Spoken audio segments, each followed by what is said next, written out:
Good morning. कोई homework था? कौन कौन से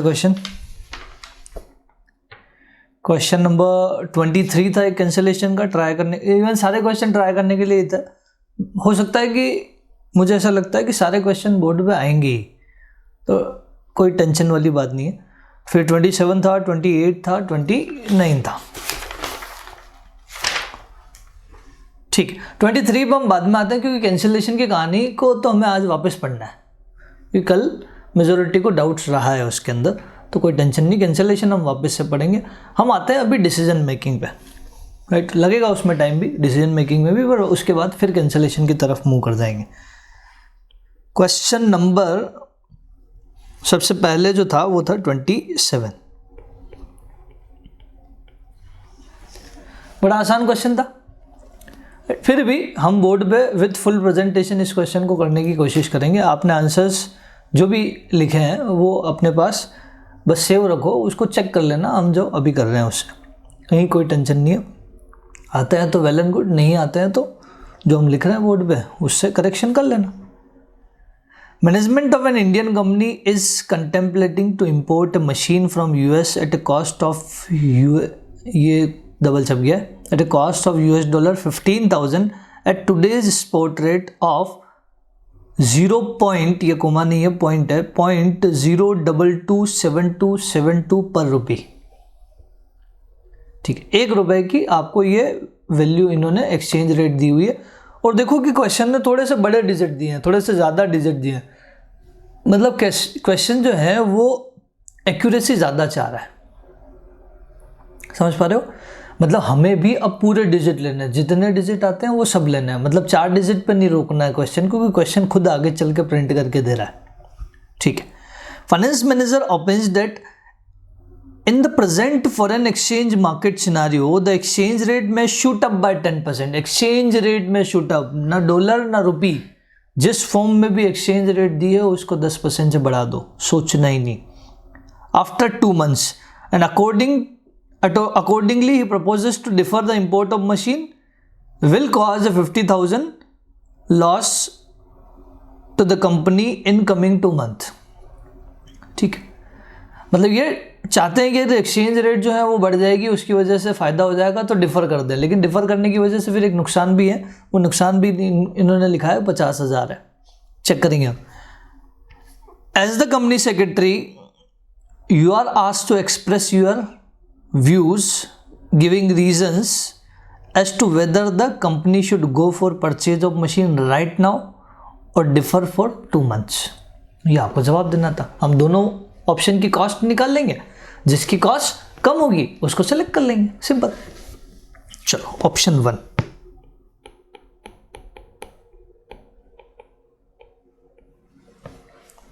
ऑप्शन 1 क्या है? Purchase today.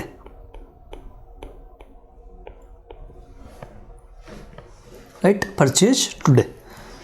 अब इसमें एक टेबल बना रहा हूँ मैं, प्रेजेंटेशन की बात कर रहा हूँ कि इस टाइप से प्रेजेंटेशन रखोगे ठीक दिखेगा थोड़ा सा। यहाँ पे पर्टिकुलर्स और यहाँ पे अमाउंट। अब तक हम अमाउंट इन रुपीज़ और ऐसे लिखा करते थे। फॉरेक्स के क्वेश्चन में ऐसा मत लिखना, क्योंकि कुछ अमाउंट रुपी में होंगे, कुछ अमाउंट डॉलर में होंगे, कुछ अमाउंट अदर करेंसी में होंगे, तो अमाउंट इन रुपी नहीं है ये। समटाइम्स अगर क्लियरिटी होती है कि उसमें उस कॉलम में केवल रुपी आएंगे तो फिर लिख सकते हो आप, अदरवाइज मत लिखना। ठीक है, यहाँ पे हम लिखते हैं कॉस्ट इन डॉलर टर्म, यहाँ पे हम करेंसी लिखते हुए जाएंगे। कॉस्ट इन डॉलर टर्म कितनी है? मतलब $15,000। एक्सचेंज रेट से मल्टीप्लाई होगा कि डिवाइड होगा? डिवाइड होगा, क्योंकि डॉलर को कन्वर्ट कर रहे हैं और 1 यूनिट रुपी की है, तो डिवाइडेड बाय एक्सचेंज रेट।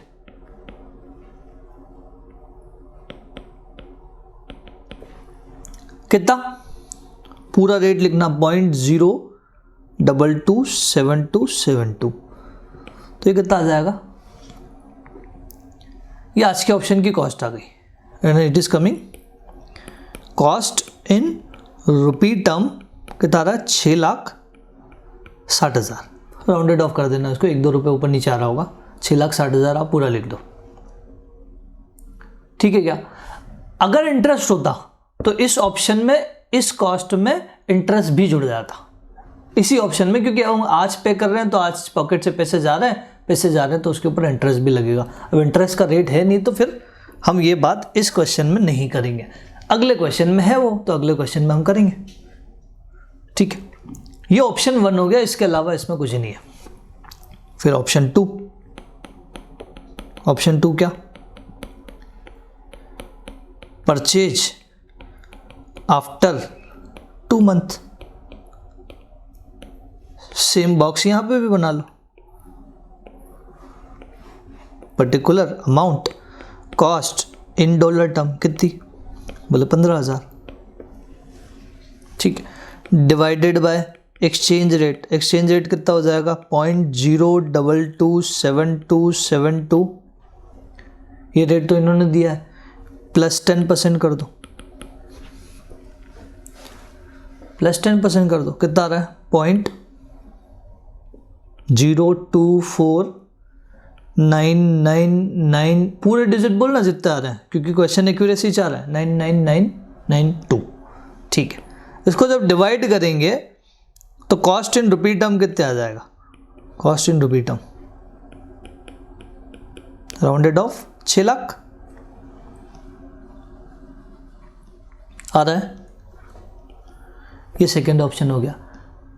अगर यहीं तक कहानी होती ना, अगर कहानी यहीं तक होती तो हम सीधा सीधा कंपेयर करके बोल देते कि सेकेंड ऑप्शन को सेलेक्ट कर लो, बट इन्होंने एक चीज़ और दी है कि इसकी वजह से 50,000 का लॉस हो रहा है, तो फिर हमें एक स्टेप आगे और बढ़ना पड़ेगा। समझ पा रहे हो? और स्टेप नंबर 3 इसको लिख सकते हो, step number 1 option 1, step number 2 option 2, step number 3 में हम क्या करेंगे, कंपैरिजन करेंगे। कंपैरिजन करेंगे किसके बीच में, इन दोनों के बीच में। तो डिफर करने की वजह से फायदा तो हो रहा है, ये दिख रहा है। समझ पा रहे हो? सेविंग ड्यू टू डिफर जो है, सेविंग ड्यू टू डिफर जो है वो कितना हो रहा है 6,60,000 माइनस 6 लाख। 6,60,000 की कॉस्ट लगती है, अगर आज ही हम मशीन इंपोर्ट कर देते तो 6 लाख की कॉस्ट लगेगी, अगर हम डिले करते हैं तो 60,000 बच गए हमारे। लेकिन कुछ नुकसान भी हो गया डिले करने की वजह से, लॉस ड्यू टू डिफर 50,000। फिर भी नेट सेविंग है 10,000 की, तो हम बोलेंगे यहाँ डिसीजन जो लेंगे वो डिसीजन लेंगे हमें जो है वो डिफर करना चाहिए। डिसीजन में लिखवा दूंगा आपको, वहाँ टेंशन मत लो आप। फिर क्वेश्चन समझ आया क्या? इट इज़ जस्ट लाइक, ध्यान से सुनना, बिजनेस माइंड है कि नहीं ये हम जज करने की कोशिश करते हैं आपका। मान लो कि इंदौर में 56 पे आपको एक दुकान मिल रही है 50 लाख रुपए में, 50 लाख। लेकिन दुकान की कीमत जो है ना, एक्चुअल देखा जाए तो आपको पता है कि दुकान की कीमत इतनी है नहीं, दुकान की कीमत 30 लाख रुपए ही है। वो तो प्रॉपर्टी के भाव अभी बढ़े हुए हैं, बाकी 2-3 महीने बाद ये 30 लाख रुपए के आसपास मिलेगी हमें, ऐसा प्रेडिक्शन है, क्योंकि प्रॉपर्टी के भाव इतने हैं नहीं। तो आप क्या सोचोगे यार कि आज ना खरीद के 2-3 महीने बाद खरीद लो, 20 लाख रुपए का फायदा हो रहा है। लेकिन अब ध्यान से सुनना कि यहाँ प्रॉपर्टी के भाव क्यों बढ़े हुए हैं। कि इन 3 महीनों में ऐसा समझो कि इंदौर में होने वाले हैं ओलंपिक्स, इंदौर में होने वाले ओलंपिक्स, और इंदौर में करीब करीब इन 3 महीनों में एक्सपेक्टेड क्राउड आने वाला 3 से 4 करोड़, 5 करोड़, इतने लोग इंदौर में आने वाले हैं। और आपका जो कंसेप्ट था, और world, all over the world आने वाले लोग, राइट, ओलंपिक्स हो रहा है। तो आपका जो प्रेडिक्शन, आपका जो नया प्लान था ना, वो नया प्लान क्या था कि आप एक रेस्टोरेंट खोलने वाले थे जिसमें सारे कंट्री के फूड थे। यहाँ तक तो नॉर्मल बात है, लेकिन उन्हीं कंट्री के शेफ आपने बुलाए हुए हैं स्पेशली इन 3 महीनों के लिए, और सर्व करने वाले बंदे भी, क्योंकि हर कंट्री का एक अलग तरीका होता है ना कि यार किस बंदे को किस टाइप से सर्व चाहिए, किस टाइप से सर्विस चाहिए, वो सारा कुछ एम्बियंस भी आपने वैसे ही दिया हुआ है। हर एक कंट्री का एम्बियंस आपने अलग अलग किया हुआ है, अलग अलग जोन बनाए हुए हैं आपने कंट्री वाइज, ऐसा आपने रेस्टोरेंट का प्लान किया हुआ था। और आपका जो प्रेडिक्शन था, वो प्रेडिक्शन था कि इन 3 महीनों में सारे खर्चे लेस होने के बाद इवन टैक्स भी लेस होने के बाद, सब कुछ लेस होने के बाद आपके हाथ में कुछ 30 लाख रुपए बच रहे थे। 30 लाख आपके हाथ में नेट सेविंग हो जाती है after deducting all expenses, tax भी। तो अब बताओ कि शॉप को आज खरीदने में फ़ायदा है कि 3 महीने बाद जब वो 20 लाख रुपए कम हो जाएगी तब खरीदने में फ़ायदा है? तो एज ए बिजनेस माइंड आप क्या सोचते हो? बिजनेस माइंड तो ये बोलता है यार कि आज खरीद लो, 30 लाख रुपए का इन 3 महीने में क्या हो जाएगा फ़ायदा। मतलब शॉप आज डल गई तो 3 महीने शॉप रन होगी, 3 महीने शॉप रन होगी तो इन 3 महीनों में ही हम 30 लाख रुपए कमा पाएंगे। इतना क्राउड आने वाला है इंदौर में। Getting my point? तो आपकी शॉप बेसिकली 30 लाख रुपए तो कवर कर लिए, मतलब आपकी शॉप आपको पड़ी कितने में? 20 लाख रुपए। बल्कि आप डिफर कर दोगे तो आपको ये कमाने का मौका तो आपके हाथ से चला जाएगा। तो उस पर डिफर करने से ये तो नुकसान हो जाएगा, फिर आपको शॉप कितने में मिलेगी? 30 में। तो एज ए बिजनेस मैन हम क्या बोलेंगे? हमें आज ही ये एसेट खरीद लेनी चाहिए। सेम चीज़ यहाँ पे भी हो रही है कि डिफर करने की वजह से अगर आपने डिफर कर दिया तो मशीन लेट चालू होगी, मशीन लेट चालू होगी तो रेवेन्यू लेट स्टार्ट होगा, उसकी वजह से 50,000 का नुकसान होगा। फिर भी यहाँ तो फ़ायदा हो गया कि 60,000 का डिफर करने की वजह से फ़ायदा हो रहा है और 50 का ही नुकसान हो रहा है ना, कोई दिक्कत नहीं। फिर भी फ़ायदा है डिफर करने की वजह से, हम डिफर करेंगे। श्योर है? तो यहाँ डिसीजन में जो हम लिखेंगे, पहले आप ये क्वेश्चन लिख लो।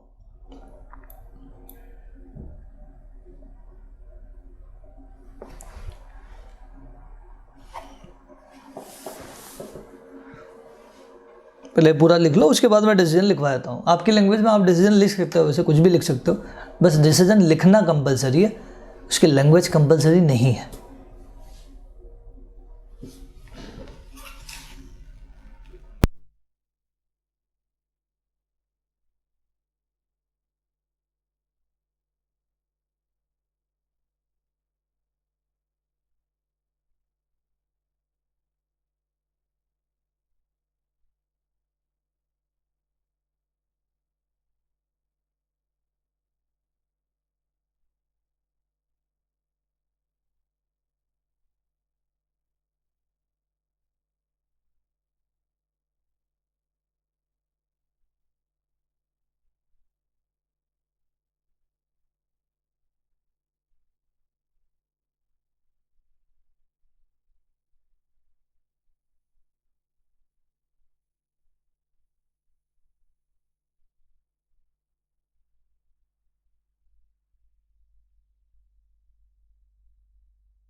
लिख लिया? लिखवाऊँ डिसीजन? लिखो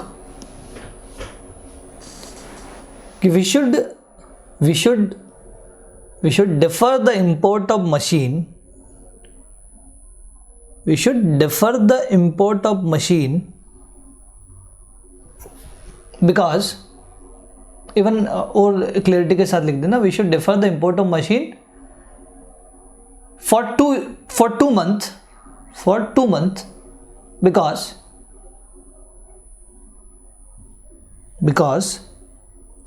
by this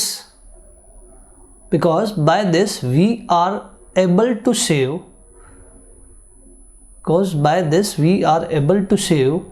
rupees 10,000 नेट, कि 10,000 नेट इसके कारण हम बचा लेंगे। श्योर? इसकी लैंग्वेज आपको जो ठीक लगे वो लिख सकते हो आप, वहाँ कोई आपत्ति नहीं है। श्योर? बढ़े आगे। फिर आते हैं हम क्वेश्चन नंबर 28 की तरफ।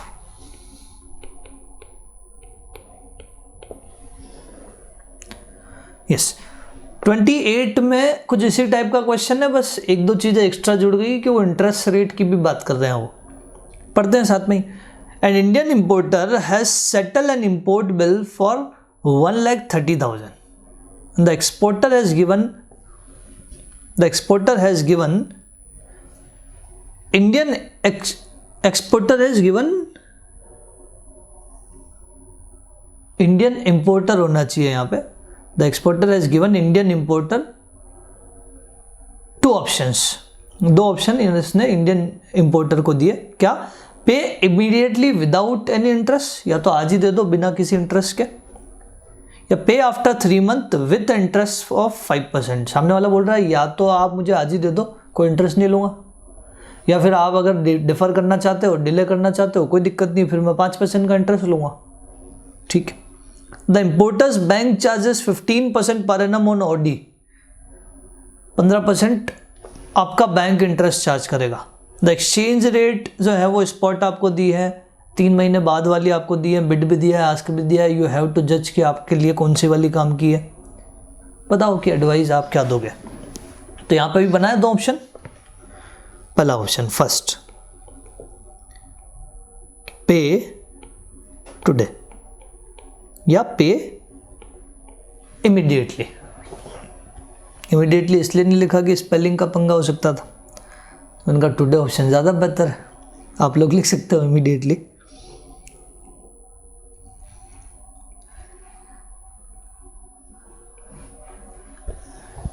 यस, यहाँ पे हम लिखते हैं पर्टिकुलर्स,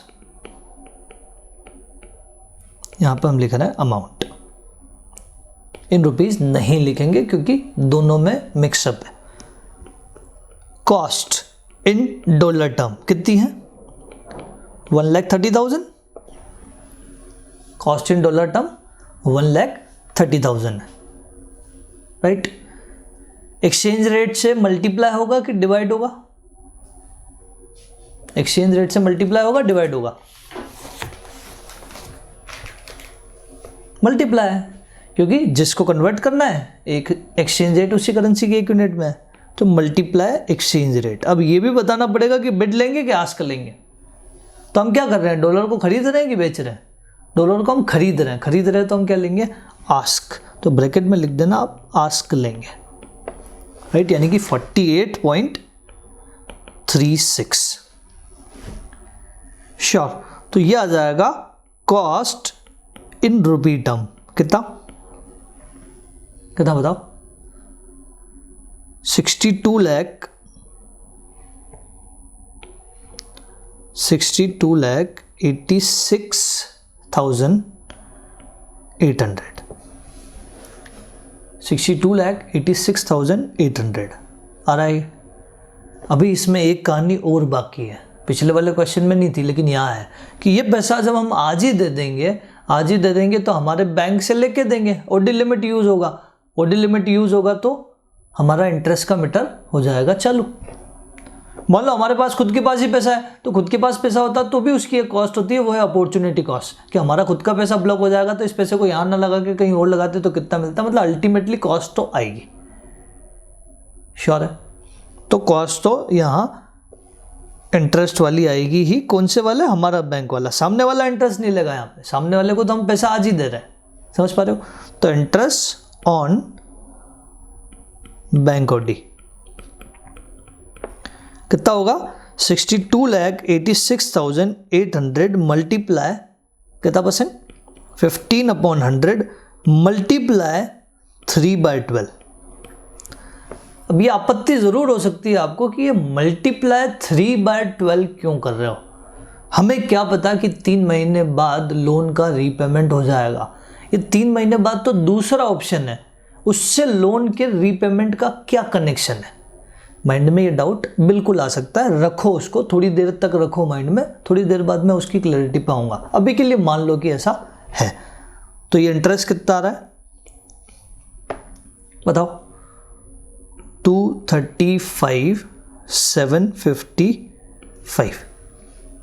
ठीक है, फिर कितना हो जाएगा 652255, कुछ मोबाइल नंबर जैसा ये आ रहा है। Cost in total cost in rupee term, ऐसा लिख दो आप, total cost in rupee term. ये फर्स्ट ऑप्शन की कॉस्ट हो गई। इसमें एक जवाब मैंने पेंडिंग रखा है कि वो 3 मंथ क्यों लिया, जवाब दूंगा मैं उसका। आ जाए सेकेंड मंथ पे, सेकेंड ऑप्शन पे। तो ऑप्शन 2, ऑप्शन 2 क्या, पे आफ्टर 3 मंथ। ठीक है, पे आफ्टर 3 मंथ वाले ऑप्शन में वही आपको ये बनाना है।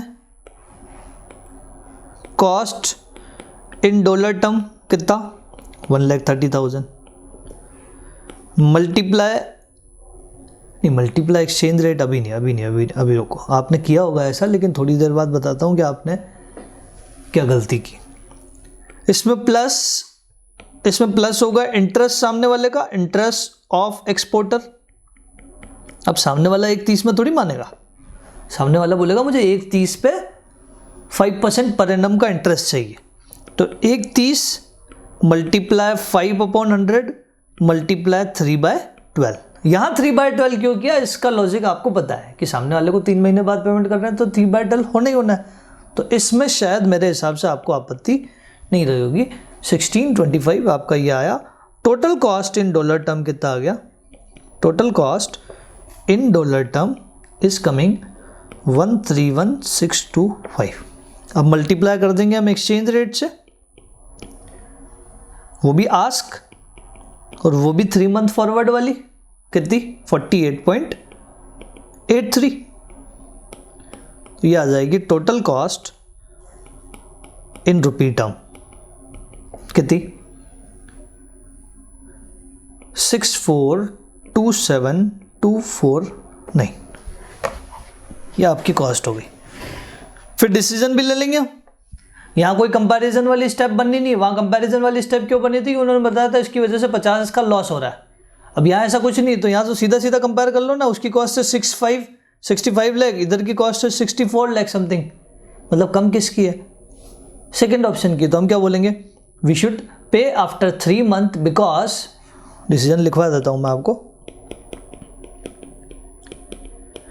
We should pay after 3 month because this option has lower cost. Simple, आसान लैंग्वेज में लिख रहे हैं हम कि this option has lower cost. Clear है 100%। अब सवाल का जवाब अभी भी बाकी रह गया कि वो 3 महीने क्यों लिए, वो भी दे रहा हूं, एक बार नोट डाउन कर लो, एक बार नोट डाउन कर लो, उसके बाद उस 3 महीने के जवाब की तरफ हम बढ़ते हैं।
हो गया नोट डाउन,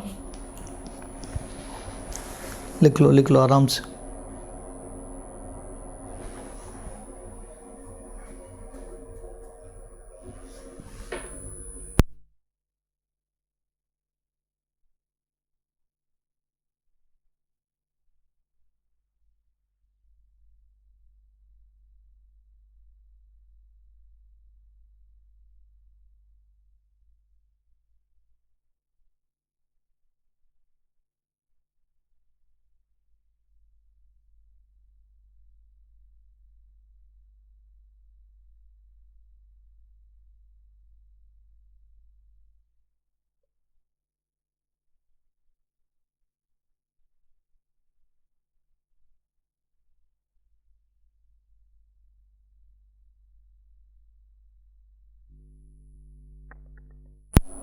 अब हो गया, ठीक है। तो ये आपका ऑप्शन 1 था, ये आपका ऑप्शन 2 था। डिसीजन मैंने लिखवा दिया है, राइट। वापस किसी ने ना लिखा हो तो वापस रिपीट कर देता हूँ। We should pay after 3 month because this option has lower cost. इतना सही लिखा है हमने। चलो यार, मैं उस कहानी पर जाने से पहले आपको एक एग्जाम्पल आपको बताता हूँ, उसके बाद आप लोग उस कहानी के डाउट पे हम पहुँचेंगे। मतलब आप लोगों को मुझे 1 लाख रुपए देने हैं, मतलब आप मुझे पे करोगे। मैं आपको 2 ऑप्शन दे रहा हूँ और आपके पास पैसा नहीं है, किसी भी कंडीशन में आपके पास पैसा नहीं है, आप मुझे बैंक से लोन लेके ही दोगे। ये भी श्योर है कि जब भी आप दोगे मुझे बैंक से लोन लेके दोगे।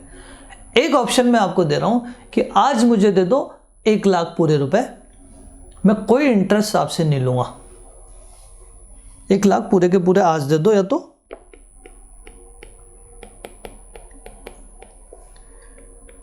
या 3 महीने बाद 1,05,000 रुपए दे दो, 3 मंथ बाद। दोनों ही केस में आपके पास पैसा नहीं है, आप बैंक से लोन ही लोगे और बैंक जो है वो आपसे चार्ज कर रहा है eight the rate 10% per annum का इंटरेस्ट। मुझे बताओ कौन सा ऑप्शन चूज करोगे आप? कि आज अगर दोनों ही केस में लोन लेना ये तय है, राइट, किसी भी टाइम पे आपके पास पैसा नहीं है, तो आज 1 लाख, 3 महीने बाद मैं थोड़े से ज़्यादा ले रहा हूँ आपसे 1,05,000। तो कौन सा ऑप्शन चूज करोगे? आज पे करना चाहोगे कि 3 महीने बाद?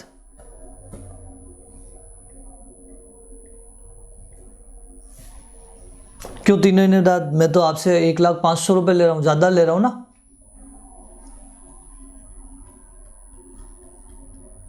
पहले वाले ऑप्शन में इंटरेस्ट तो सेकंड वाले ऑप्शन में भी लगेगा।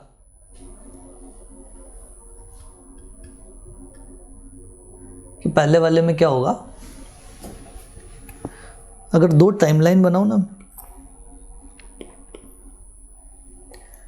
पहला वाला ऑप्शन तो ये टुडे वाला है और दूसरा वाला ऑप्शन ये यहां पे 3 महीने बाद वाला है। तो ध्यान से सुनना कि इस पहले वाले ऑप्शन में इंटरेस्ट यहीं से चालू हो जाएगा और दूसरे वाले ऑप्शन में इंटरेस्ट यहां से चालू होगा। और आपने, मैंने बताया नहीं, फिर भी आपने 1 लाख पे 3 महीने का इंटरेस्ट ही कैलकुलेट किया। क्यों? ये तो पता ही नहीं हमें लोन का रीपेमेंट कब हो रहा है, आपने 3 महीने का इंटरेस्ट क्यों कैलकुलेट किया? आपने 3 महीने का ऑप्शन का इंटरेस्ट इसलिए कैलकुलेट किया, 3 मंथ का इंटरेस्ट इसलिए कैलकुलेट किया ताकि वो सेकेंड वाले ऑप्शन के कंपैरिजन में आ जाए। समझ पा रहे हो कि आपने खुद ने किया, ऐसा ही किया क्या कि 1 लाख पे 3 महीने का इंटरेस्ट निकाला और पता चला यार वो तो 1,02,500 हो रहा है इन टोटल, और यहाँ हमें 1,05,000 ही पे करना है। ये भी 3 महीने बाद का ही है, वो भी 3 महीने बाद का ही है, मतलब कंपैरेबल बन गया अमाउंट। उसके बाद तो इंटरेस्ट उस पर भी लग रहा है, उसके बाद इंटरेस्ट इस पर भी लग रहा है। तो आप देखो कि ये वाला जो पीरियड है, कौन सा वाला, ये वाला पीरियड और ये वाला पीरियड तो कॉमन है। एक्स्ट्रा वाला पीरियड तो यही है ना, एक्स्ट्रा इंटरेस्ट तो उस ऑप्शन में इतने पे ही लग रहा है। तो हमने उस एक्स्ट्रा इंटरेस्ट को ही जोड़ा क्योंकि वही कॉस्ट को इंक्रीज कर रहा है, बाकी उसके बाद वाले इंटरेस्ट तो दोनों में लग रहा है, तो फिर वो इररिलेवेंट है। समझ पा रहे हो क्या? श्योर। दैट्स व्हाई हमने वहाँ पे भी क्या किया कि आज वाला लोन जो हमने लिया कब पे करेंगे ये इन्फॉर्मेशन तो नहीं है, लेकिन उसको सेकेंड ऑप्शन के कंपैरेबल बनाने के लिए सेकेंड ऑप्शन का जो टाइम पीरियड है उतना इंटरेस्ट जोड़ लिया ताकि वो दोनों अमाउंट सेम टाइमिंग पे आ जाए, ताकि कंपैरिजन हो जाए। अब कब इंटरेस्ट, कितना इंटरेस्ट, कितने टाइम तक आप लोन पे नहीं कर रहे हो, उससे कोई लेना देना नहीं, हम तो केवल सेकेंड ऑप्शन से कंपैरिजन ही कर रहे हैं। श्योर, 100% डाउट क्लियर है वो? ठीक है। और आते हैं हम एक अच्छे और क्वेश्चन पे, वो है क्वेश्चन नंबर 29। इन तीनों में से कोई ना कोई क्वेश्चन आपके एग्जाम में फ्रिक्वेंटली आता रहता है। ये तीनों टाइप में से कभी फर्स्ट टाइप का आ जाए, कभी सेकंड का। 29 तो बहुत सी बार आया हुआ है। ये जो 29 हम पढ़ने वाले हैं, इस टाइप का क्वेश्चन एग्जाम में बहुत सी बार आया है। ठीक है, पढ़ते हैं। Sunshine limited is engaged in the production of synthetic yarn and planning to expand it operation. In this context, the company is planning to import a multi-purpose machine from Japan at a cost of 2460. Ultimately हम क्या कर रहे हैं, Japan से एक machine मंगा रहे हैं जिसकी कॉस्ट yen टर्म में आपको दी हुई है. ठीक है. The company is in a position to borrow fund to finance import at a 12% interest per annum with quarterly rest. With quarterly rest का मीन पता है ना आपको? टाइम वैल्यू ऑफ मनी पढ़ा है हमने. क्वार्टरली रेस्ट का मतलब क्वार्टरली कंपाउंडिंग हो रहा है. क्वार्टरली कंपाउंडिंग मतलब क्वार्टर पे इंटरेस्ट पे, एक क्वार्टर के बाद इंटरेस्ट पे इंटरेस्ट, अगले क्वार्टर के बाद इंटरेस्ट पे इंटरेस्ट, ऐसे इंटरेस्ट पे इंटरेस्ट, इंटरेस्ट पे इंटरेस्ट हम क्वार्टरली बेसिस पे जोड़ते हुए जाएंगे. श्योर, ये हमने टाइम वैल्यू ऑफ मनी में देखा है. ठीक है. India based Tokyo branch has also offered to extend credit of 90 days at 2% per annum against opening of a irrevocable letter of credit. देखो, टोक्यो ब्रांच जो है ना, वो इंडिया बेस्ड टोक्यो ब्रांच है. हो सकता है कि इंडिया की कोई कंपनी है जिसका टोक्यो में कोई बिजनेस चल रहा है, तो इंडिया बेस्ड टोक्यो ब्रांच है. तो उन्होंने बोला यार अपना ही भाई है इंडिया वाला, अपना ही भाई अपने से मशीन मंगवा रहा है, तो यार इससे ज़्यादा इंटरेस्ट नहीं लेता है, अपना भाई है तो इसको तो 2% per annum, 2% per annum rate of interest पे ही आपको क्रेडिट दे दी उसने. भाई भाई ऐसा कर सकते हैं, लेकिन भाई भाई को जानता है. तो भाई ने क्या बोला कि भैया एक काम आपको ज़रूर करना पड़ेगा कि एक इररिवोकेबल लेटर ऑफ क्रेडिट लाना पड़ेगा. अब सवाल ये है कि ये होता क्या है, इररिवोकेबल लेटर ऑफ क्रेडिट क्या होता है, इसको समझने की कोशिश करते हैं.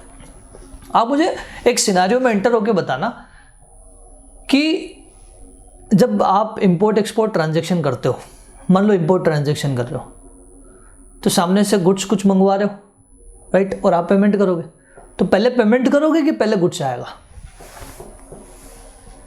सोच के बताना, पहले पेमेंट करोगे कि पहले गुड्स आएगा?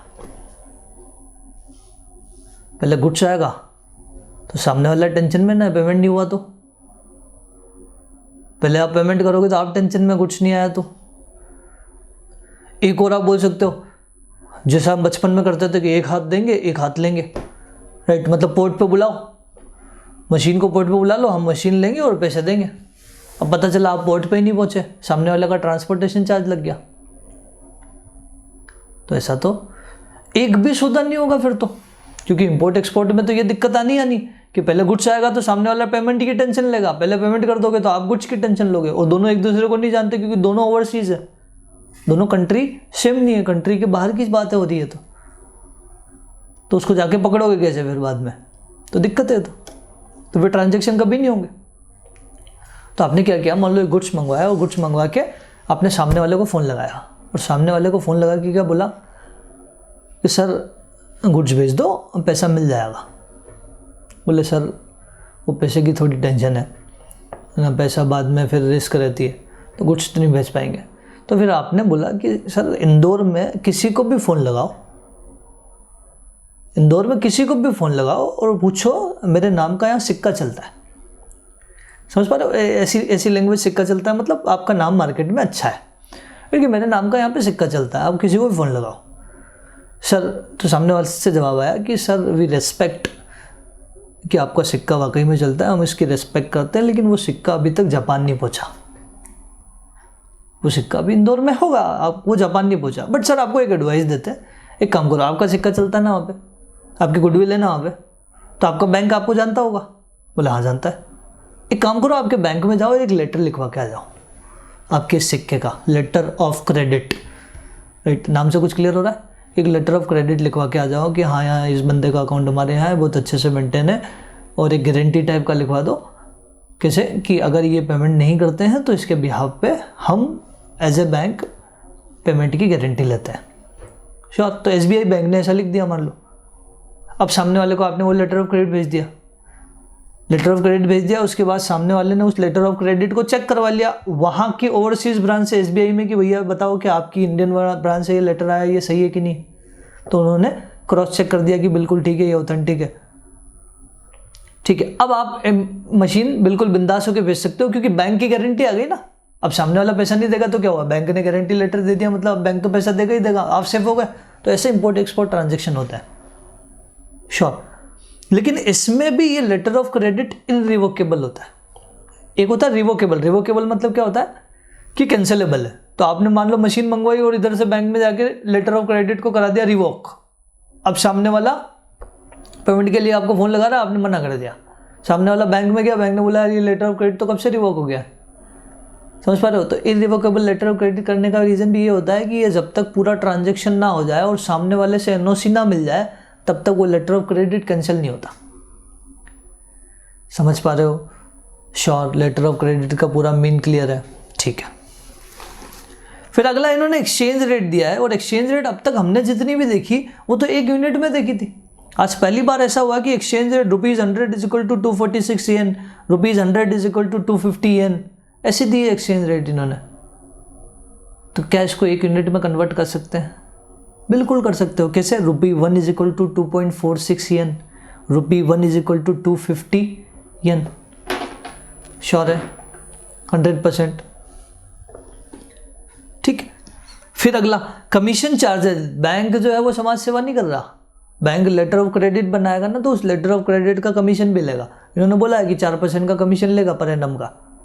एडवाइज वेदर जो है ये फॉरेन ब्रांच का ऑफर एक्सेप्ट कर लिया जाए कि इसको रिजेक्ट कर लिया जाए, मतलब आज ही पे कर दें कि 90 दिन बाद की क्रेडिट हम लें। इस क्वेश्चन में वो जो क्वार्टरली लेस वर्ड था ना, हमारा बैंक इंटरेस्ट चार्ज कर रहा है कितना %? 12%, कंपाउंडेड क्वार्टरली, उसका कोई मीनिंग नहीं है क्योंकि क्वेश्चन ही 3 महीने का है। क्वेश्चन अगर 6 महीने का होता ना तो क्वार्टरली रेस्ट का मीन जरूर आता, बट यहाँ पे इसका मीनिंग नहीं। क्वेश्चन 3 महीने का है तो इंटरेस्ट वैसे ही 3 महीने का लगना है। इंटरेस्ट पे इंटरेस्ट की कहानी कब आती है? जब क्वेश्चन 3 महीने से बड़ा होता। समझ पा रहे हो। तो मैं वो आपको बिल्कुल व्हाट इफ में लिखवाऊंगा। ये मान के चलो 3 महीने वाला हम कर रहे हैं, 6 महीने वाला आपको होमवर्क दिया जाएगा, तो बी रेडी। हम 3 महीने वाला कर रहे हैं। ऑप्शन 1 पे टुडे। वही सेम फॉर्मेट में कहानी आगे चलने दो। कॉस्ट इन येन टर्म, यहां पे लिख देना आप amount in lakhs, amount in lakhs, right. Cost in yen term कितना है? 2460 लैक्स। ठीक है, multiply exchange rate divide exchange rate. एक यूनिट किसकी है? रुपी की, और कन्वर्ट किसको कर रहा है? येन को। तो डिवाइडेड बाय एक्सचेंज रेट कितना? 2.46। तो यह आ जाएगा cost in rupee term 1000। Sure. फिर मल्टीप्लाई करेंगे हम, मल्टीप्लाई नहीं, फिर इसमें ऐड करेंगे हम क्या कि 1000 भैया आज ही पे करने हैं, आज ही पे करने हैं, तो हमारा बैंक तो इंटरेस्ट लेगा ना हमसे। इंटरेस्ट ऑन बैंक बोरोइंग कितना? 1000 पे 12% के हिसाब से 90 दिन का 90/360। अगर क्वेश्चन ने 360 365 दिया है तो वो ले लो, नहीं दिया है तो अज्यूम कर लो, एक नोट डाल देना, we are assuming 360 days in year. आप 365 लेना चाहते हो, आंसर में स्लाइट डिफरेंस आएगा, ले सकते हो, कहीं कोई आपत्ति नहीं है। तो 1000 मल्टीप्लाई 12/100 मल्टीप्लाई 90/360 कितना आया? 30। तो टोटल कॉस्ट कितनी आ गई? Total cost in rupee term is equal to 1030। ये पहला ऑप्शन हो गया। यहाँ शायद मेरे हिसाब से कोई आपत्ति आप लोगों को नहीं रही होगी। श्योर, ये तो वैसा ही है जैसा हमने पिछले क्वेश्चंस में किया। इवन अगला भी वैसा ही है, बस कुछ नई चीज़ें आ गई, लेटर ऑफ क्रेडिट क्या है और वो क्या है, तो वो उसके कमीशन और वो जुड़ जाएंगे, अदरवाइज कहानी तो वही है। श्योर, तो इस ऑप्शन में कोई आपत्ति नहीं है। अगले की तरफ बढ़े।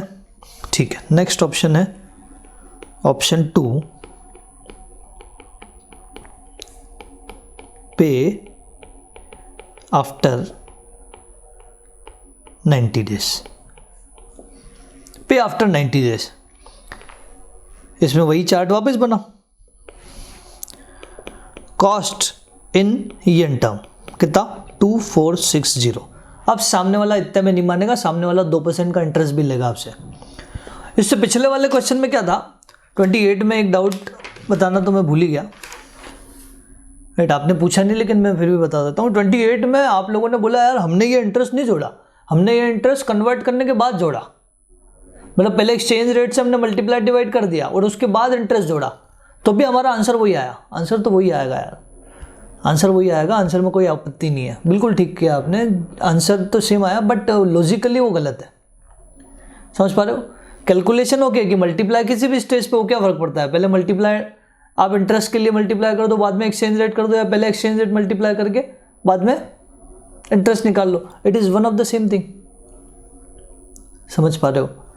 बट लॉजिकली गलत क्यों हो जाएगा, क्योंकि सामने वाले को इंटरेस्ट हम रुपी टर्म में नहीं दे रहे, सामने वाले को इंटरेस्ट उसकी करेंसी टर्म में चाहिए।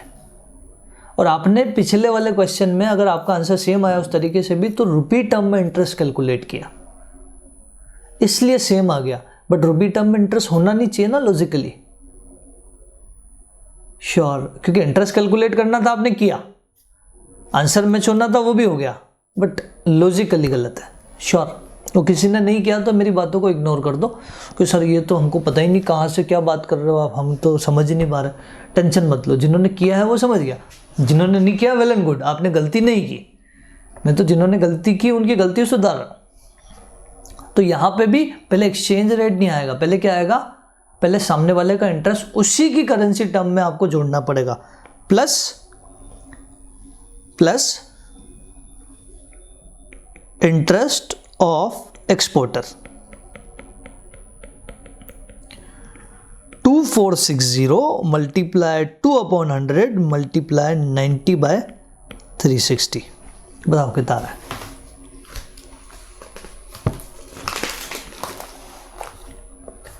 कितना आ रहा है? 12.30। तो ये आ जाएगी total cost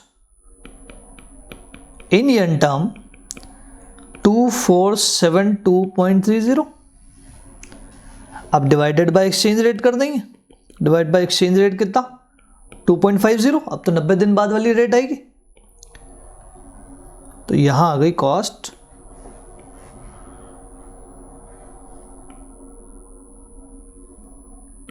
cost in rupee term कितना, इसको जब डिवाइड करेंगे इससे तो कितना आएगा 988.92।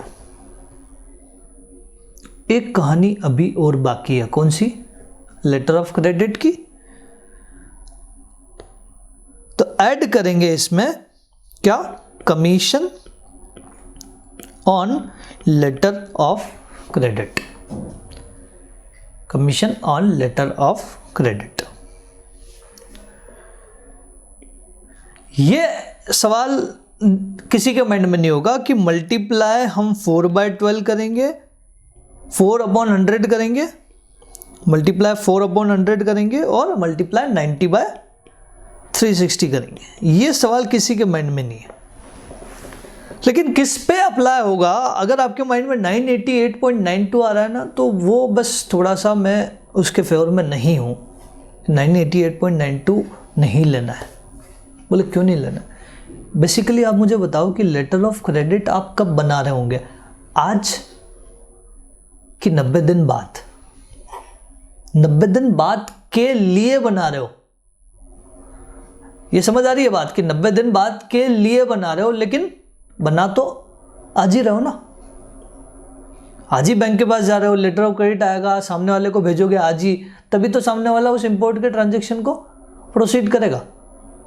श्योर, मतलब आप आज ही बैंक के पास चले गए लेटर ऑफ क्रेडिट बनवाने, तो बैंक आज की वैल्यू देखेगा कि आज इतने का ये कॉन्ट्रैक्ट है येन टर्म में, बैंक इंडिया का है, लेटर ऑफ क्रेडिट तो इंडियन बैंक दे रहा है, तो बैंक इंडिया का इंडियन टर्म में आज ही की डेट में कन्वर्ट करेगा। तो आज ही की डेट में हमने पहले कन्वर्ट किया हुआ है ना, कितना 1000 आज ही की रेट तो थी, तो बैंक जो लेटर ऑफ क्रेडिट पे कमीशन चार्ज करेगा ना, वो 1000 पे करेगा। उसको 90 दिन बाद क्या रेट होने वाली है, आपने फॉरवर्ड कॉन्ट्रैक्ट ले लिया है कि नहीं लिया है, कि एक्सपेक्टेड रेट है, उसको कोई लेना देना नहीं, वो तो उस दिन उस इनवॉइस को कन्वर्ट करेगा, कन्वर्ट करके जो वैल्यू आएगी उस वैल्यू पे लेटर ऑफ क्रेडिट का कमीशन चार्ज कर लेगा। श्योर है क्या? तो 1000 मल्टीप्लाई 4% मल्टीप्लाई 90/360 कितना आ रहा है बताओ? 10। यहाँ एक बत्ती ज़रूर बना लेना, किसके लिए? 1000 के लिए।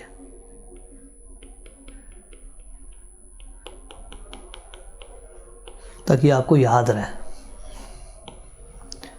अभी भी एक कहानी बाकी है। बोला अब क्या बाकी रह गया? सब तो हो गया, एक कहानी है। कोई सोच के बता सकता है तो बताओ।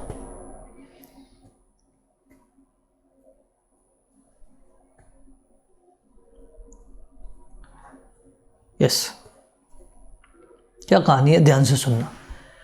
कि कोई पैसा हमारी पॉकेट से आज जाता है, कोई भी पैसा हमारी पॉकेट से आज चला जाता है, तो उस पर इंटरेस्ट का मीटर चालू हो जाता है। जैसे कि 1000 आज गए तो आज ही हमने इंटरेस्ट का मीटर चालू कर दिया, तो 1030 पहले ऑप्शन की कॉस्ट आ गई थी। तो बोले यहाँ पे भी कोई ऐसा पैसा है जो आज ही जा रहा है आपकी पॉकेट से? ये लेटर ऑफ क्रेडिट का कमीशन आज ही आपकी पॉकेट से चला जाएगा। ये 30 दिन बाद, ये 90 दिन बाद नहीं जाएगा। क्यों? आप यूँ बताओ मुझे कि आपने इंस्टीट्यूट को कभी डीडी बना के भेजा है? बना के भेजा है। तो बैंक आपसे डीडी जब बैंक हैंड ओवर करता है तभी बैंक कमीशन ले लेता है कि नहीं? डीडी जिस दिन इंस्टीट्यूट रिडीम करेगा, जिस दिन यूटिलाइज करेगा, उस दिन कमीशन लेंगे। बैंक तो आपके हाथ में वो जैसे ही डीडी थमाता है वो उसका कमीशन ले लेता है, चाहे फिर वो रिडीम हो भी कि ना हो, चाहे वो डीडी फिर काम आए कि नहीं आए, इंस्टीट्यूट उसको अपने बैंक अकाउंट में डाले कि नहीं डाले, उससे बैंक को लेना देना नहीं है। समझ पा रहे हो क्या? तो सेम यहाँ लेटर ऑफ क्रेडिट यूज हो रहा है कि नहीं हो रहा है, उससे कोई लेना देना नहीं है। लेटर ऑफ क्रेडिट बैंक ने बना के दिया ना, कब बना के दिया? आज। तो बैंक आज ही कमीशन ले लेगा आपसे, और आज ही 10 लाख रुपए। बाकी सब तो पैसे आपसे 90 दिन बाद ही जा रहे हैं आपकी पॉकेट से, लेकिन ये 10 तो आज ही जा रहे हैं ना। तो जो आज जा रहे हैं उसके ऊपर एटलीस्ट उस 10 लाख के ऊपर इंटरेस्ट लगेगा, इंटरेस्ट ऑन कमीशन एलिमेंट। ये 10 हमारी पॉकेट से आज चले गए, कितने परसेंट का इंटरेस्ट? वही बैंक वाला 12% का इंटरेस्ट। कितने दिन का? 90 डेज का, ताकि ये भी 90 दिन बाद चला जाए कंपेरेबल बनने के लिए, राइट? तो कितना आ गया ये? 0.30। तो इन टोटल कॉस्ट कितनी हो गई? Total cost in rupee term, total cost in rupee term कितना? 999.22। श्योर? खत्म कहाँ होगी कहानी? डिसीजन पे कि we should go for 90 days option because this option has lower cost. बिल्कुल सेम लैंग्वेज लिखनी है सब में, ऐसी की ऐसी। श्योर? तो ये आप नोट डाउन कर लो, ये था first option. I think first option तो आपको बड़ा क्लियर है और नोट डाउन कर भी लिया होगा, फिर भी कर लो। मैं सेकंड ऑप्शन इसके बाद नोट डाउन करवा देता हूँ। कोई भी डाउट है तो बिल्कुल बिंदास होकर पूछो।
हो गया अभी नोट डाउन। डिसीजन लिख लिया कि we should go for 90 days option या we should accept the offer of foreign branch, कुछ भी लैंग्वेज लिख सकते हो, because this option has lower cost.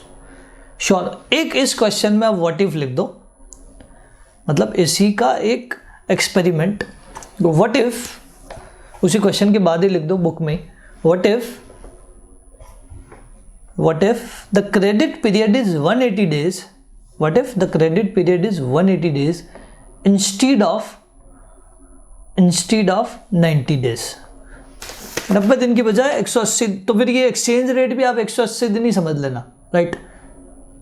मतलब सारी जगह जहाँ 90 दिन था वहाँ आपको 180 दिन मान लेने हैं, राइट। अब वो क्वार्टरली रेस्ट का बड़ा इंपॉर्टेंट रोल हो गया, उसको इग्नोर मत करना। इस होमवर्क को हम कल चेक करेंगे, अभी भी होमवर्क ही चल रहा है हमारा चेक, और निकलना भी था आज का मेजॉरिटी लेक्चर होमवर्क डिस्कशन में, मुझे पता था कि पहले से जाएगा। आप ट्राई करके आए हो, ये बस उतना ही बहुत है। अभी भी होमवर्क डिस्कशन बाकी है, वो है क्वेश्चन नंबर 23 में। तो अभी करें 23।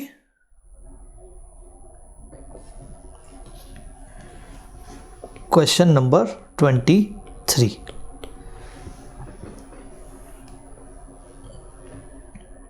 पढ़े। On 1st April, ICICI Bank booked a 3-month forward purchase contract of $20,000 ICICI bank ने परचेज किया।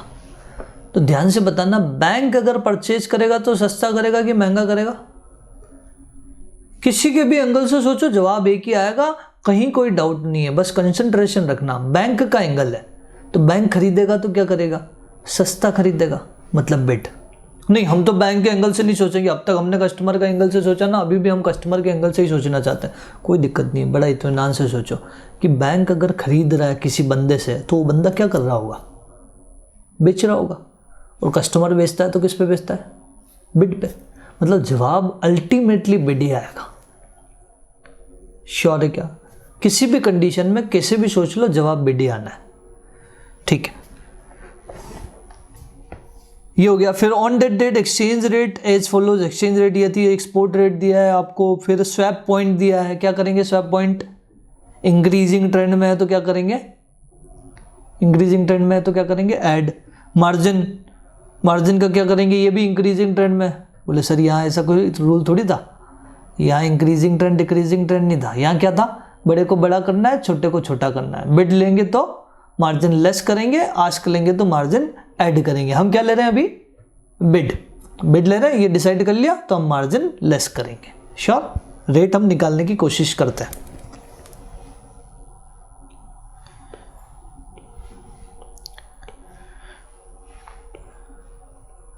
बैंक के एंगल से पूरा क्वेश्चन हो रहा है तो फॉरवर्ड परचेज लिख रहे हैं हम कि बैंक जो है वो फॉरवर्ड परचेज कितने पे करेगा, ये हम डिसाइड करने की कोशिश कर रहे हैं। तो रेट आएगी बिड, ये श्योर है, मतलब 49.3200, ये तो स्पॉट वाला बिड, कॉन्ट्रैक्ट तो फॉरवर्ड में हुआ है। तो हम इसमें क्या कर देंगे? 0.1000 जो है वो क्या कर देंगे? जोड़ देंगे। ये जोड़ने के बाद इसमें से मार्जिन 0.10 लेस कर देंगे। समझ पा रहे हो? इवन यार एक रूल लिखवाना मैं भूल गया आपको, रूल लिख लो। जहाँ हमने वो मर्चेंट रेट और इंटरबैंक रेट पढ़ा ना, जहाँ मर्चेंट रेट इंटरबैंक रेट पढ़ा, वहीं पे जाके कहीं पे भी साइड में 2-3 लाइन ढूंढ लो, वहाँ पे जाके एक रूल लिखो यार।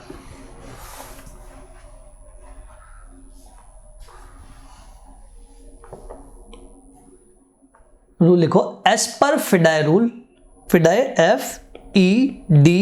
FEDAI,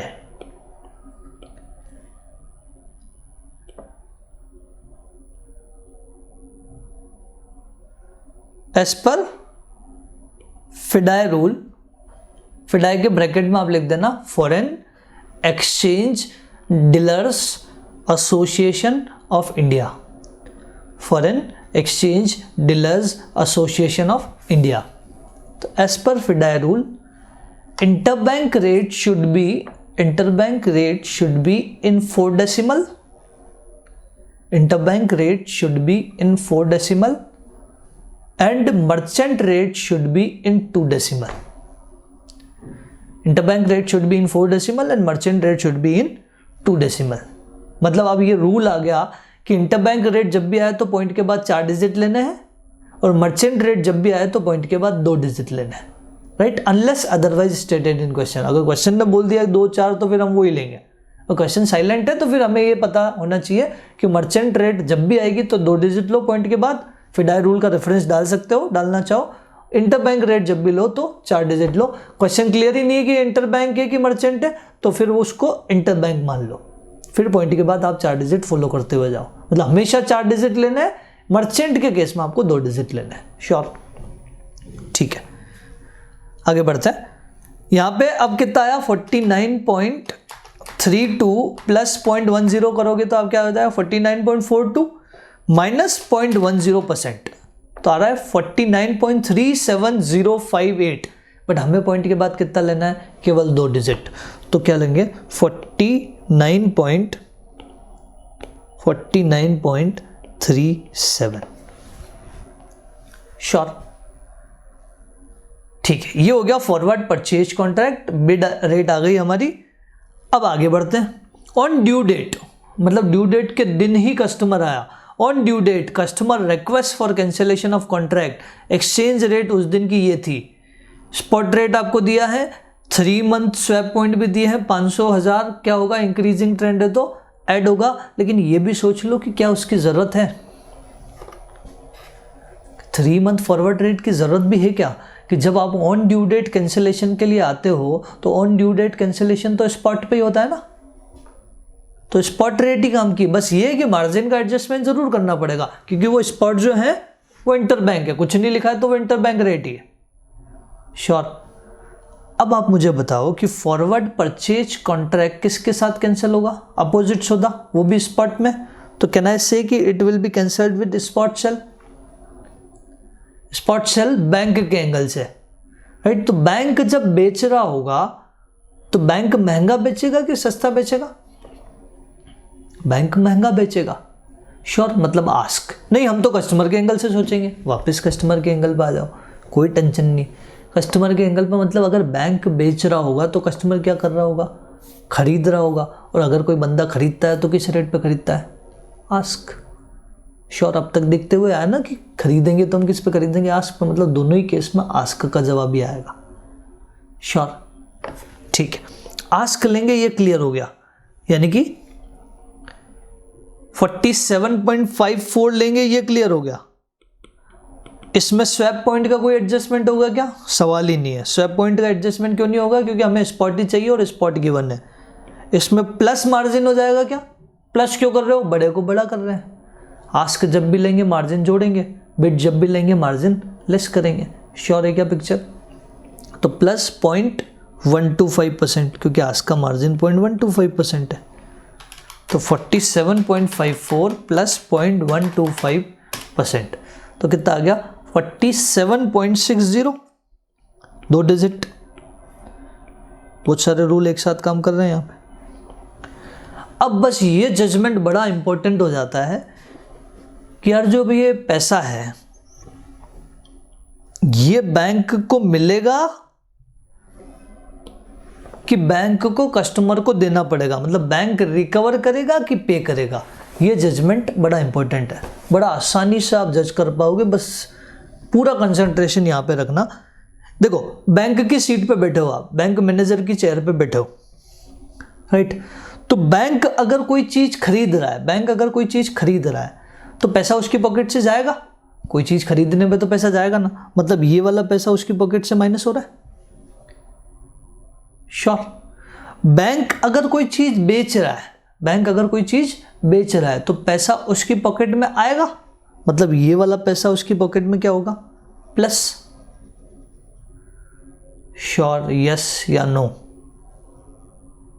अब मुझे बताओ आप कि ज़्यादा पैसा बैंक की पॉकेट में आ रहा है कि ज़्यादा पैसा बैंक की पॉकेट से जा रहा है, तो सवाल यह है कि बैंक की पॉकेट से जा रहा है, क्योंकि 49.37 जो है तो ज़्यादा है। तो बैंक की पॉकेट से जाएगा कब? जब बैंक कस्टमर से लेगा कि बैंक कस्टमर को देगा। बैंक की पॉकेट से जाना है, ये तय है। तो जाएगा कब? जब बैंक कस्टमर को पे करेगा। मतलब यहाँ पे आ जाएगा पे टू कस्टमर। इन दोनों का डिफरेंस पे किया जाएगा।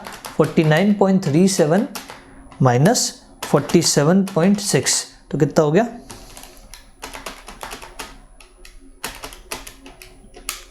1.77। ये तो एक यूनिट का है। हम मल्टीप्लाई क्या करेंगे? इसको मल्टीप्लाई करेंगे हम कॉन्ट्रैक्ट साइज से। मल्टीप्लाई कॉन्ट्रैक्ट साइज 20,000 की, तो ये आ जाएगा आपका क्या? मल्टीप्लाई 20,000 तो 35,400 बैंक कस्टमर को देगा, पे टू कस्टमर। और ये आपका फाइनल आंसर होगा। श्योर। अभी इसके बाद एक लाइन और लिखनी है, वो मैं लिखवाऊंगा, बट उससे पहले ये क्वेश्चन नोट डाउन जरूर कर लो। इसके बाद वाली लाइन हम लिखते हैं, ये नोट डाउन कर लो बस।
हो गया अब तक नोट डाउन? इसके बाद, इस स्टेटमेंट के बाद एक लाइन लिखो आप। As per FEDAI rule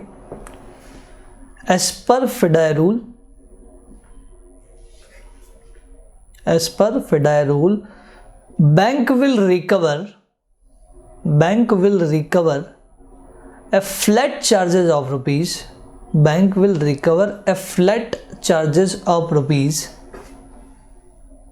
500 for cancellation. Bank will recover a flat charges of rupees 500 for cancellation. मतलब बैंक एक फिक्स चार्ज लेगा आपसे 500 रुपये कैंसिलेशन के लिए, हमेशा ही लेगा। ये तो फिक्स है कि इतना तो लेना ही लेना है। मतलब बैंक आपको पे 35,400 नहीं करेगा, इसमें से 500 रुपये काटने के बाद आपको पे करेगा। कैंसिलेशन के 500 रुपये काटेगा वो, लेकिन उसको एडजस्ट करके मत दिखाना एग्जाम में, क्योंकि ये एक्स्ट्रा नॉलेज आप दे रहे हो।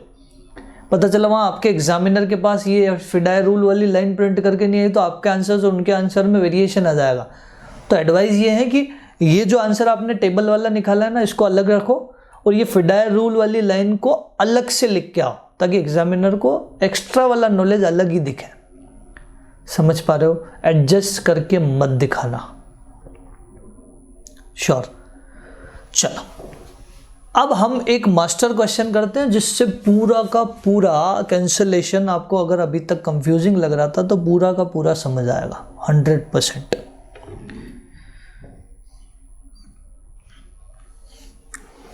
ठीक है, ये मास्टर एग्जाम्पल हम लिखने की कोशिश करते हैं।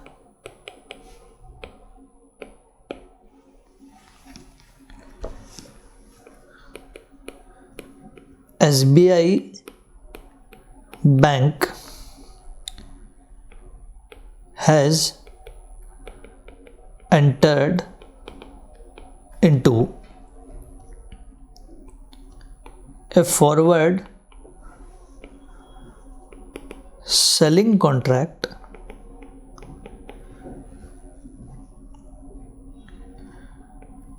for 3 months with Mr. X for $10,000. Exchange rate on that date are as follows. इस एग्जाम्पल के बाद कैंसिलेशन को लेके करीब करीब सारे डाउट आपके क्लियर हो जाएंगे. एक्सचेंज रेट क्या है? स्पॉट रेट आपको दी है $1 इक्वल टू ₹70/72. फिर 1 मंथ फॉरवर्ड आपको दिया है, 1 मंथ फॉरवर्ड रेट आपको दिया है, वो दिया है $1 इक्वल टू ₹71/72. फिर 3 मंथ फॉरवर्ड भी दिया है $1 इक्वल टू ₹72/73. ठीक है, ये आपको एक्सचेंज रेट्स दिए हैं.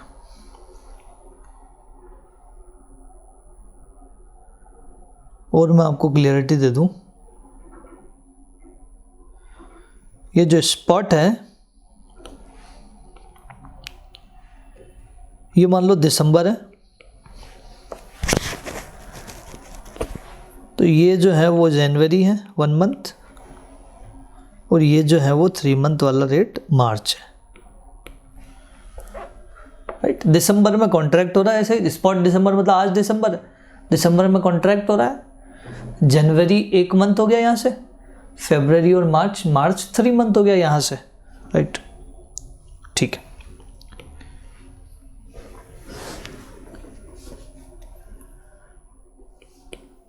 Customer request for cancellation of forward contract on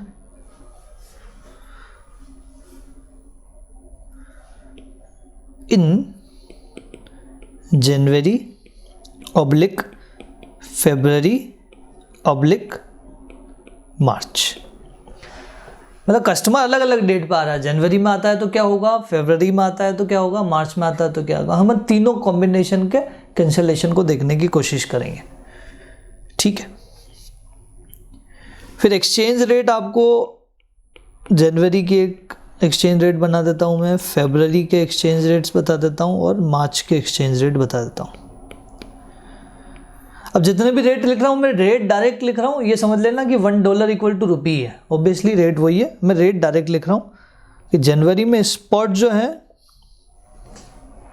वो है 70/70.5. 1 मंथ जो है वो है 70.5/71. 2 मंथ जो है वो है 71/71.5. 3 मंथ जो है वो है 71.5/72. ये सारे $1 इक्वल टू रुपी है, ये समझ गए आप. ठीक है. फेब्रवरी में भी कुछ ऐसा ही दिया है, मान लो स्पॉट दिया है 71/71.5, 72/72.5, 73/73.5, 74/74.5 स्पॉट. फिर 1 मंथ 2 मंथ 3 मंथ. मार्च में भी कुछ ऐसा ही दिया है 72/72.25, 72.25/72.75, 74/75, 76/77. सबसे लास्ट में जो पूछा है वो पूछा है find out amount paid to या रिकवर फ्रॉम कस्टमर। एक रेट में चेंज करना चाह रहा हूं, 74/75, 0.5 भी लिख दो इसमें, ठीक। नाउ ये क्वेश्चन आपके सामने पूरा। नाउ यू हैव टू जज। मैंने बहुत सारी रेट ऐसी लिखी है जो काम की नहीं है, राइट, और बहुत सारी रेट में से आपको ढूंढ के निकालना है कि कौन सी वाली रेट काम की है। तो पहले पूरा मौका मैं आपको दे रहा हूँ, उसके बाद मैं ऑब्वियसली पूरा क्वेश्चन हम बोर्ड पे करेंगे ही, तो टेंशन बिल्कुल नहीं लेनी है आपको, लेकिन पहले ट्राई करो यार। सब रेट है आपके पास, जनवरी में आ रहा है कस्टमर तो क्या होगा, फरवरी में आ रहा है कस्टमर तो क्या होगा, मार्च में आ रहा है कस्टमर तो क्या होगा। 5 मिनट का टाइम दे रहा हूँ, टेक योर टाइम, बट इत्मीनान से आंसर लिखना, ठीक है। फिर उसके बाद हम चेक करते हैं।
हो गया।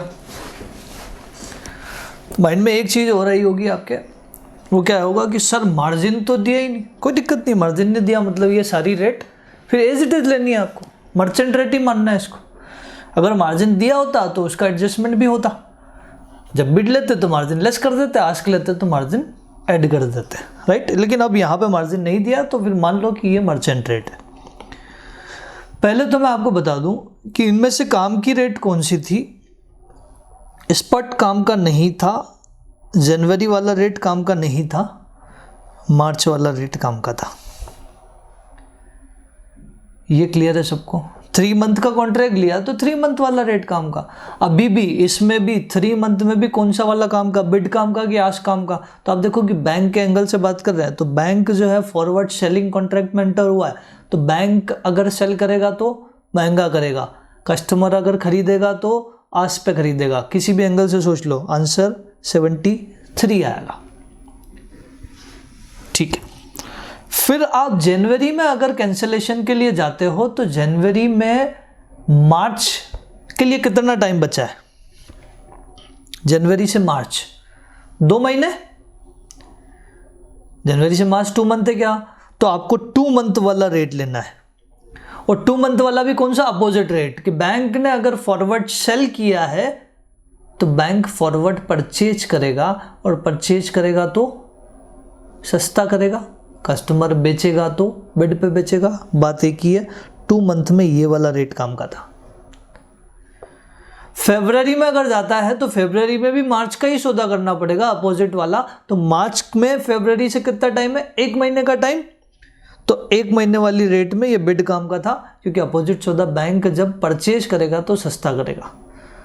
और मार्च में इटसेल्फ आया वो कस्टमर, मतलब ऑन ड्यू डेट आया, ऑन ड्यू डेट आया तो फिर स्पॉट रेट काम का है, मतलब 74.5। इन वन वर्ड, ध्यान से सुनना, in one word, original contract जिस दिन ड्यू हो रहा है, ओरिजिनल कॉन्ट्रैक्ट कब ड्यू हो रहा है? मार्च। तो मार्च का आपको अपोजिट सौदा लेना है। अब मार्च आने में टाइम है तो फॉरवर्ड सौदा ले लो, और मार्च के दिन ही जा रहे हो तो स्पॉट वाला सौदा ले लो। अल्टीमेटली आपको मार्च की डेट का सौदा ही लेना है, सेम डेट का सौदा अपोजिट लेना है। समझ पा रहे हो? जनवरी में गए तो मार्च का सौदा, फरवरी में गए तो भी मार्च का सौदा, और मार्च में ही गए तो मार्च का ही सौदा, मतलब स्पॉट।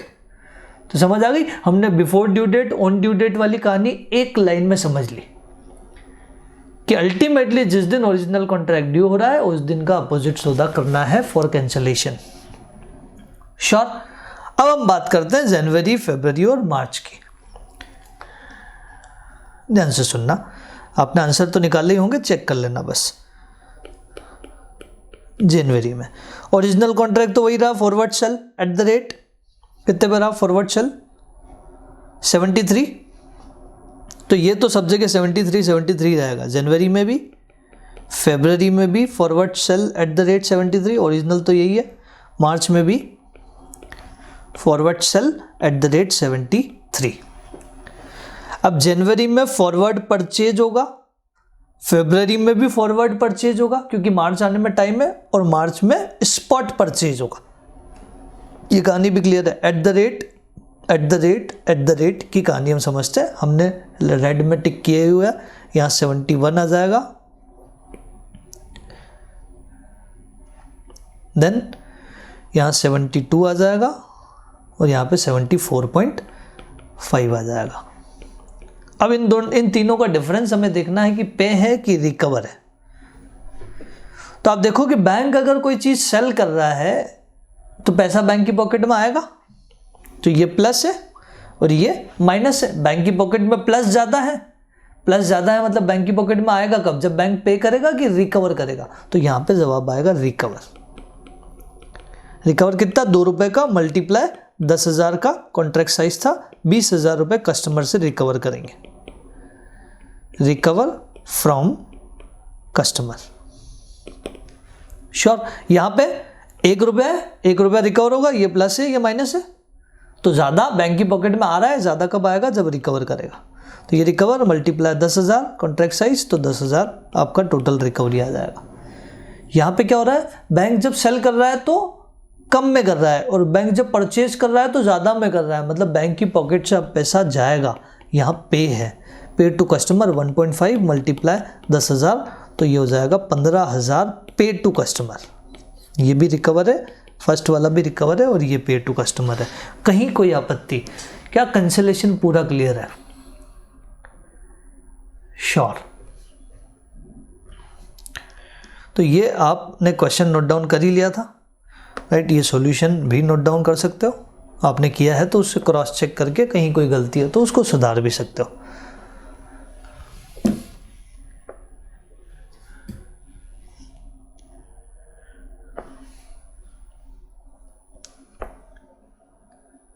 ठीक है, फिर एक क्वेश्चन होमवर्क दे दूं मैं आपको। एक क्वेश्चन मैं पहले ही दे चुका हूं, 29 का एक्सपेरिमेंट वाला पार्ट, और दूसरा है क्वेश्चन नंबर 24 कैंसिलेशन का। अभी ये एक और क्वेश्चन बचा था, तो क्वेश्चन नंबर 24 आपके लिए होमवर्क है, और अब मेरे हिसाब से आपके आंसर्स आने चाहिए। इत्मीनान से करना, कंसंट्रेशन रख के करना, कोशिश करना कि हम एक्यूरेसी की तरफ ध्यान दे पाए। नहीं होता है तो हम कल बोर्ड पे वैसे भी ले ही रहे, ठीक है। तो फिर ठीक है, आज का लेक्चर फिर हम यही रोक रहे हैं, कल कंटिन्यू करते हैं with these homework and new concept. कल तो पक्का है कि आज तो पूरा दिन होमवर्क में ही निकला और कैंसिलेशन को समझने में निकला, लेकिन कल के दिन हम नए कंसेप्ट की तरफ ध्यान जरूर दे पाएंगे, क्योंकि कल के लिए इतना कुछ खास डिस्कशन है नहीं।